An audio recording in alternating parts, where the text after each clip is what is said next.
ముఖ్యంగా ఈ పిక్చర్లో మా నాన్నగారు రత్నం గారి గురించి చెప్పాలి, రత్న సార్ గురించి చెప్పాలి.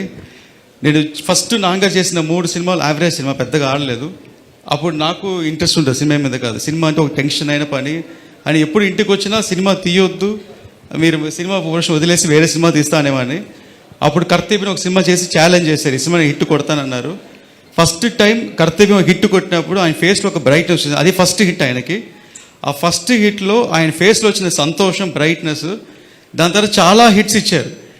కానీ ఆ ఫేస్, ఆ స్మైల్, హ్యాపీనెస్ ఇంకా ఏ సినిమాలో చూడాల. ఏదైనా సినిమా హిట్ అయితే హిట్ అని కామ్గా ఉండేవాళ్ళు, అంత ఎక్సైట్మెంట్, అంత హ్యాపీనెస్ చూడాల. నిన్న నైట్ ఈ సినిమా ఫస్ట్ షో పడిన తర్వాత అంత హ్యాపీనెస్ నాన్నగారి ఫేస్లో చూశాను. అది యూట్యూబ్లో చూశాను, వేరే ఎక్కడ చూశారు. నేను మళ్ళీ ప్లే చేసి చూశాను, అంత హ్యాపీనెస్. మళ్ళీ ఇది ఒక ఫస్ట్ సినిమా అనుకొని అంత హ్యాపీగా ఫీల్ అయ్యారు.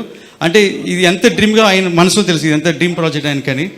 సో అలాగే ఈ పిక్చర్కి నేను ఇంత దూరం చేయగలిగానంటే నాకు సపోర్ట్గా course like every successful man అని ఒక విమెన్ ఉంటారని నా వైఫ్కి థ్యాంక్స్ చెప్పాలనుకుంటున్నాను. నేను సినిమా కమిట్ అయ్యే టైంలో తనకి 3 months కన్సీవ్ అయ్యి ఉంది. కరెక్ట్గా తను చెన్నైలో ఉండిపోయింది, నేను హైదరాబాద్లో ఉండిపోయాను. సో నేను ఇద్దరు మీట్ అయ్యే పరిస్థితి, బికాస్ తను ప్రెగ్నెంట్గా ఉంది కాబట్టి నేనే వెళ్ళి చూసి రావాలి. ఆల్మోస్ట్ 10 months ప్రెగ్నెన్సీలో నేను ఒక 3 times 4 times వెళ్ళి ఉంటాను. ఓన్లీ డెలివరీకి వెళ్ళి ఉంటాను, మళ్ళీ వచ్చేసాను.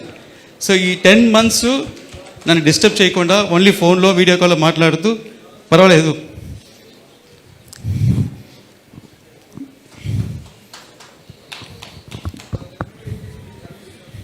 ఈ పిక్చర్ ఇట్టు కొట్టిన అంటే అని చెప్పి సపోర్ట్ చేశారు, చాలా థ్యాంక్స్ ఐశ్వర్య.